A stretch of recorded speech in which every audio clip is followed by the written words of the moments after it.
Mesdames, Messieurs, bienvenue à suivre les actualités sur la première zone urbaine à la Ine ce mercredi 14 mai 2025 à marge de la conférence ministérielle de l'ONU sur le maintien de la paix. La ministre d'État s'est entretenue avec M. Carlos Marcio, secrétaire brésilien aux affaires politiques multilatérales. Ils ont réaffirmé encore leur volonté de renforcer la coopération bilatérale au-delà du secteur sécuritaire, saluant la contribution du Brésil aux troupes de la MONUSCO. Rendons-nous en République démocratique du Congo où le président de la République, M. Félix Antoine Tshisekedi Tshilombo, a visité la société de production de permis de conduire SPC en sigle, entreprise privée partenaire de la Commission nationale de délivrance de permis de conduire CONADEP en sigle, ce mardi 13 mai 2025 dans la commune de la Gombe pour s'imprégner de son fonctionnement. Il a été accueilli par la première ministre Judith Suminwa, le vice-premier ministre au transport Jean-Pierre Bemba, ainsi que le directeur général de la SPC. Le chef de l'État, M. Félix Antoine Tshisekedi, a été informé du processus mis en place dans ce guichet unique pour l'obtention du nouveau permis de conduire biométrique. Parlons de la situation humanitaire à Calais. C'est depuis ce mardi 13 mai 2025 que le Comité international de la Croix-Rouge CICR en sigle a entamé la distribution d'une assistance en vivres et biens essentiels au profit de ménages déplacés et retournés dans le territoire de Calais. Là, nous sommes au site Kivu. L'opération a démarré à Loako avant de se poursuivre dans les prochains jours à Muhongoza et Nyabibwe. Avec la résurgence des conflits dans plusieurs zones du site Kivu, la situation humanitaire s'est fortement détériorée. Des milliers de familles ont dû fuir, abandonner leur culture et leurs sources de revenus. Beaucoup se retrouvent aujourd'hui sans moyens suffisants pour répondre à leurs besoins alimentaires et matériels de base. Et pour répondre à cette urgence, les CICR distribuent chaque ménage 25 kg de farine de maïs, 12,5 kg de haricots, 5 litres d'huile et 500 g de sel et une ration alimentaire couvrant environ un mois.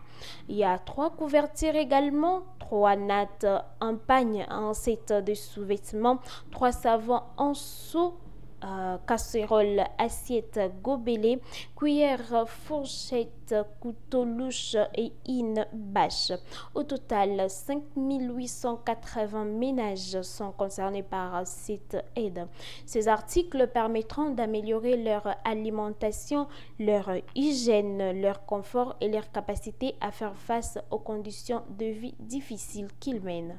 Et puis, l'organisation de Médecins sans frontières a annoncé la fin de son intervention dans la zone de santé de Boudjala, province d'ici de Ubangi, en raison d'une diminution significative des cas de Mpox.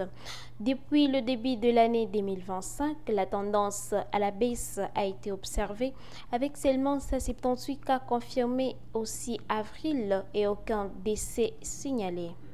Après 10 mois d'engagement, le MSF considère que les structures locales sont désormais capables de prendre en charge le patient de manière autonome.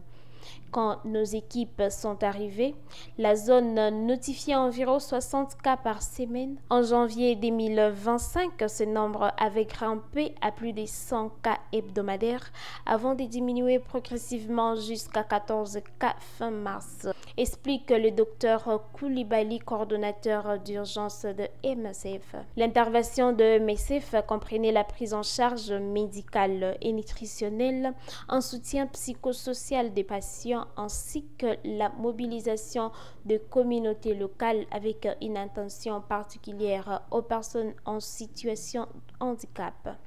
Grâce à ces efforts conjoints avec le ministère de la Santé, 3054 patients ont pu être soignés et plus de 1373 ont bénéficié d'un suivi à domicile. Cependant, Des complications oculaires ont été recensées chez une centaine de patients ayant survécu à la maladie, dont certains ont perdu une grande partie de leur vision. En réponse, le MCF a fait un don de kits ophtalmologiques et des médicaments à l'hôpital général de Boudjala pour garantir une prise en charge gratuite. Tout en mettant fin à son intervention, le MCF appelle les acteurs locaux à poursuivre leur engagement et à renforcer l'aide à la réinsertion de personnes en situation de handicap. Il est temps pour MCF de passer la main pour l'État afin de consacrer ses efforts à d'autres urgences médico-humanitaires, souligne toujours le docteur Koulibaly. Et c'est là que nous mettons fin à ces actualités de ce 14 mai 2025. Continuez, restez connectés sur la zone urbaine pour ne rien rater.